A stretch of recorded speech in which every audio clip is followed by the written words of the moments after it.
எடப்பாடி பழனிசாமி தனியாகத்தான் ஆட்சி அமைப்பார் தவிர கூட்டணி என்பதற்கு இடமே கிடையாது. 30,000 கோடி ஊழல் அமலாக்கத்துறை நடந்திருக்குன்னு சொல்லியிருக்கின்றார்கள்.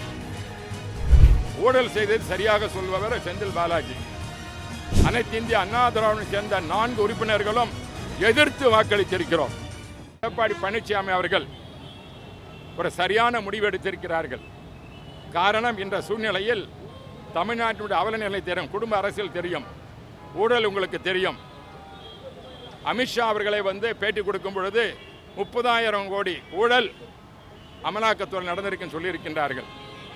நான் எப்பொழுதுமே நான் கரூரை பல முறை நாடாளுமன்ற உறுப்பினர் அந்த பகுதியிலே செந்தில் பாலாஜி உண்மையை பேசுபவர். எதில் பேசுவார்னா, ஊழல் செய்தது சரியாக சொல்பவர் செந்தில் பாலாஜி. அவர்தான் அமைச்சராக இருக்கும் பொழுது, போக்குவரத்து அமைச்சராக இருக்கும் பொழுது, நாங்கள்லாம் போஸ்டிங் போகிறதுக்கு பணம் வாங்கணும்னு சொல்லி ஹைகோர்ட்டில் அஃபிடவிட் கொடுத்து பணத்தை திருப்பி கொடுத்தவர். அவரே ஒரு முறை சொன்னார், அமலாக்கத்துறை 1000 கோடி என்றால் அதை 40,000 கோடி என்று கூட சொல்லுவார்கள் என்று செந்தில் பாலாஜி சொன்னார். அதை தான் அமித்ஷா அவர்கள் அது குறிப்பிட்டிருக்கிறார். ஆகவே இந்த ஊழலை பற்றி அமித்ஷா சொல்லும் போது திமுக ஏன் இதுவரையில் வாய் திறக்காமல் இருக்கிறார்கள்? அவர்களுக்கு இன்றைய தமிழக முதல்வர் மாநில சுழற்சி பேசுகின்றார், தமிழர் உரிமைகளை பேசுகின்றார். அப்படிப்பட்டவர் தைரியம் இருந்தால் 39,000 கோடி ஊழல் என்று பேசினாரே, பல ஊழல்கள் எடுத்துக்கொண்டு அமித்ஷா அவர் மீது வழக்கு தொட தயாரா? சாதாரண பேசினால் அதிமுக வழக்கு தொடுகின்ற ஸ்டாலின் அவர்கள் இந்த வழக்கு தொட தயாராக இருக்கிறாரா? இப்பொழுது அமைந்திருக்கின்ற இந்த கூட்டணியானது எடப்பாடி அவர்கள் சரியான கூட்டணி அமைத்திருக்கிறார்கள். நீங்கள் முஸ்லீம் வாக்கு போகணும்னு சொன்னீங்க, அதுக்கு பதில் சொல்கிறேன். கூட்டணி என்பது உங்களுக்கு தெரியும். இந்த வக்போர்டு பில் வரத்துக்கு முன்னவே எடப்பாடி பழனிசாமி அவர்கள் அமித்ஷா அவர்கள் சந்தித்தார்கள். நாங்கள் கொள்கை கூட்டணியில் சிறப்பாக இருப்பவர்கள், இஸ்லாமிய சமுதாயத்திற்காக உரிமை கொடுப்பவர்கள். புரட்சித் தலைவர் அம்மா காலத்திலிருந்தே இஸ்லாமிய மக்களுக்கு எந்த விதமான இடையூறு வந்தாலும் அனைத்து இந்திய அண்ணா திராவிட அவர்கள் பக்கம் இருக்கும். அதன் அடிப்படையில் தான் கூட்டணி என்ற நிலைமை வந்த பொழுது கூட வக்போர்டுடைய அந்த சட்ட மசோதா வரும்பொழுது அனைத்து இந்திய அண்ணா திராவிட சேர்ந்த 4 உறுப்பினர்களும் எதிர்த்து வாக்களித்திருக்கிறோம். பேசுவோம், நாங்கள் சொல்லியிருக்கோம். அப்படி இருக்கும் பொழுது இஸ்லாமிய மக்களுடைய உரிமையை பாதுகாக்கின்ற ஒரே ஒரு இயக்கம் அனைத்து இந்திய அண்ணா திராவிட எடப்பாடி பழனிசாமி அவர்கள் தான். ஆகவே தான் எங்களுக்கு எக்காரணத்தை கொண்டும் இஸ்லாமிய சமுதாயம் சேர்ந்தவர்கள் ஒரு நல்ல வாக்களிப்பார்கள், அவர்கள் சுமூகமான உறவு இருக்கிறது. இந்த தவறான செய்தியை இப்பொழுது ஊடகங்களிலே இப்பொழுது இந்த கூட்டணியினாக காரணமாக ஏதோ அனைத்து இந்திய அண்ணா திராவிட வாக்கு குறைந்து விடும் என்று சொல்வதெல்லாம் ஒரு விவாதத்துக்காக இருக்குமே ஒழிய மக்கள் நன்றாக உணர்ந்திருக்கிறார்கள். இஸ்லாமிய மக்களுக்கு என்றென்றும் உதவியாக சொல்ல பார்க்கணும். ஆட்சிக்கு போகிறதுக்கு திட்டத்தை கொடுத்த அம்மா அவர்கள் கொடுத்தார்கள். அதே மாதிரி அரிசி அந்த நோன்பு அதற்காக கொடுத்தார்கள். பல்வேறு சலுகைகளை கொடுத்தது அனைத்து இந்திய அண்ணா திராவிட முன்னேற்ற கழகம். திமுக கஞ்சி குடிச்சிட்டு வருவாங்களே தவிர, ஆனால் சொந்த செலவிலே நோன்பு நடத்துவது அனைத்து இந்திய அண்ணா திராவிட முன்னேற்ற கழகம்.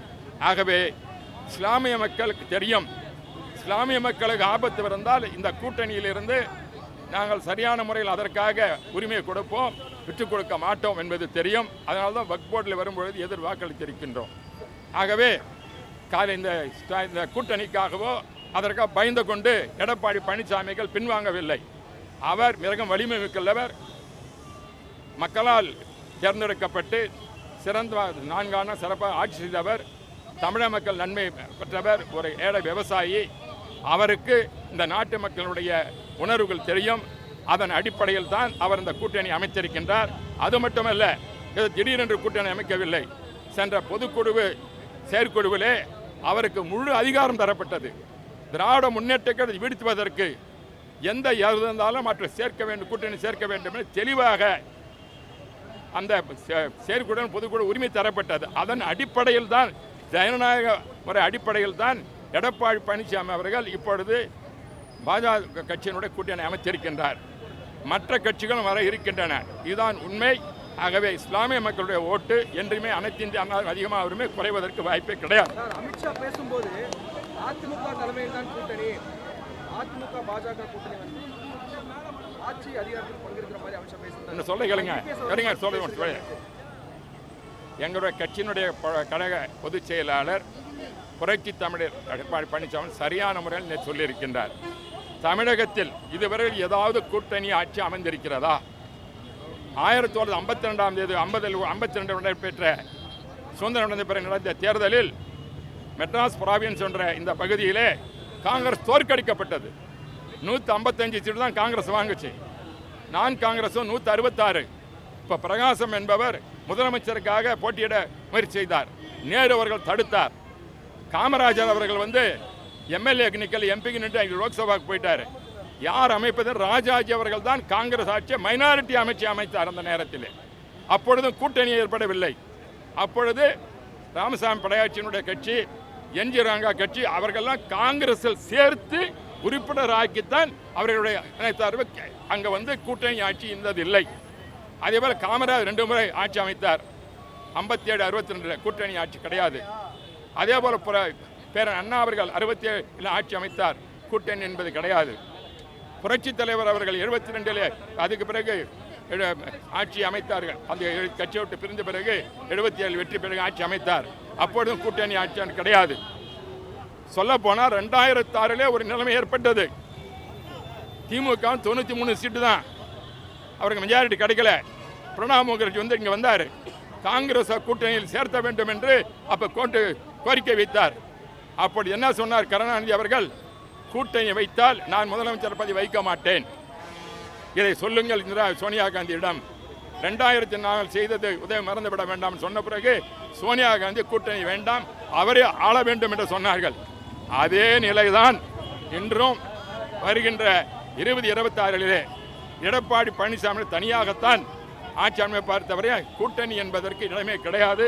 தமிழகத்தில் இதுவரை கூட்டணி ஆட்சி வந்ததும் கிடையாது, இனிபோல் வரப்போவதும் கிடையாது.